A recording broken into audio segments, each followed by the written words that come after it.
So this one today is dedicated to all the young people that got exam results yesterday and to come. It didn't go quite according to plan. To be honest, exam results will probably make no difference in 20 years' time because the majority of us are doing jobs that have nothing to do with what we'd learned or wanted to do at school. Most of us don't even like what we're doing and what we first started to do at the beginning. Here's my experience of school. My main recollection at primary was being told that I had to learn all these different subjects, but was never told why I needed to learn them and what for. Morning Louise, morning Andrea. It was an encouraging environment, don't get me wrong, but I grew up in an era where you were constantly chastised and embarrassed if you got it wrong. I do remember that I used to get constant reports from my teachers in my report card saying he's a bit of a dreamer. Well, thank you very much, because it's the dreamers and visionaries that shape this world today. So it was a kind of backhanded compliment that I didn't know at the time. So by the time I got out of high school, I had no idea what I was doing and why I was doing it. As a result, I regressed into a state where I was mainly group conformity. You had to be part of a tribe to get on, and if you didn't, your life would be hell. I never got on at school, as I often didn't understand the questions, but was too embarrassed to ask, and subsequently started to fall further and further behind. I couldn't understand why I needed to learn certain subjects, but was told, morning Francis, just to keep working away with no clear goal in mind and to pass an exam. By the time I got to third year, I started to rebel. Often playing truant, getting into trouble, gambling, smoking, drinking. Yes, even in class and on the bus.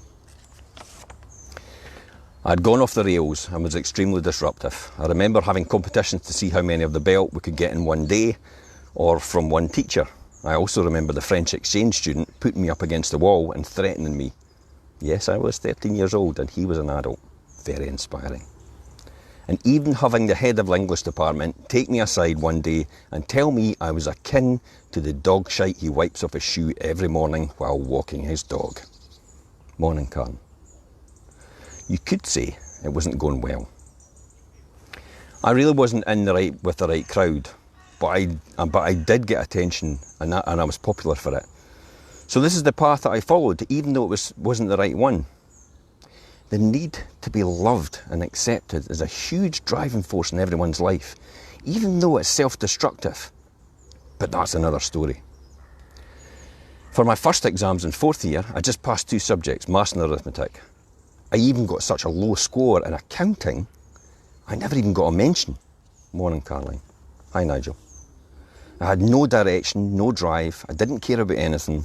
The school really didn't bother, as I think they'd written me off and went into management mode with me. In 5th year, I was put on a truanting slip and forced to go to classes and get the slip signed by everybody. Bizarrely, I was made vice captain of my house, even though I didn't play sports. But subsequently that got taken off me. You can guess why. The one thing I couldn't understand is why I was forced to sit advanced accounting if I'd failed miserably in the standard grade. But no one could answer that question, even though I asked.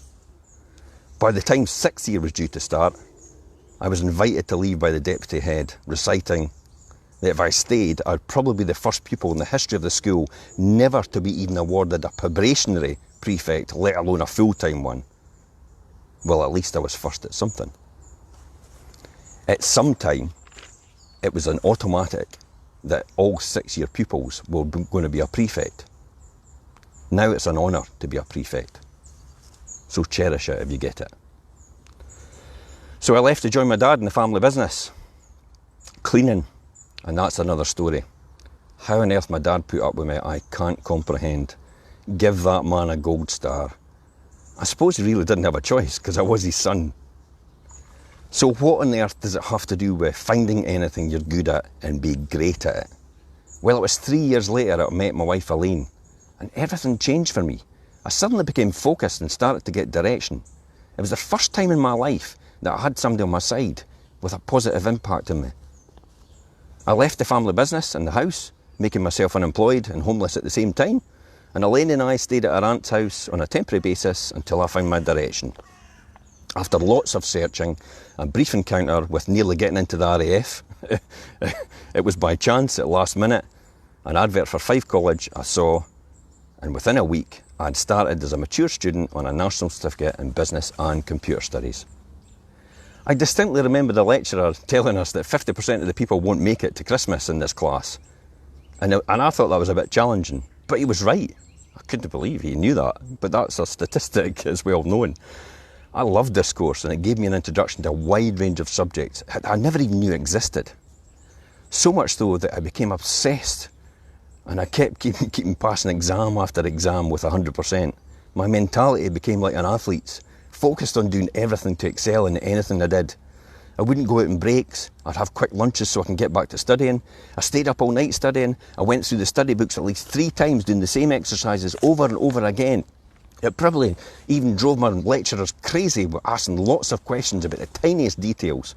But when I got to the end of the year, I was awarded the outstanding pupil in my class with a distinction. That's basically an honours, and got accepted to a higher national diploma in accounting.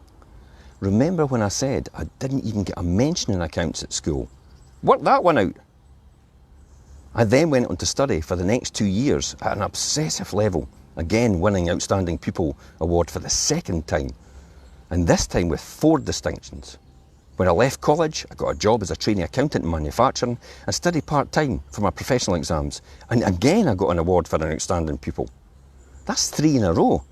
How is that possible for someone to fail miserably at school, get kicked out with no future, never even get a mention in accountants exams, go on and excel to an outstanding level with the very same subject 5 years later?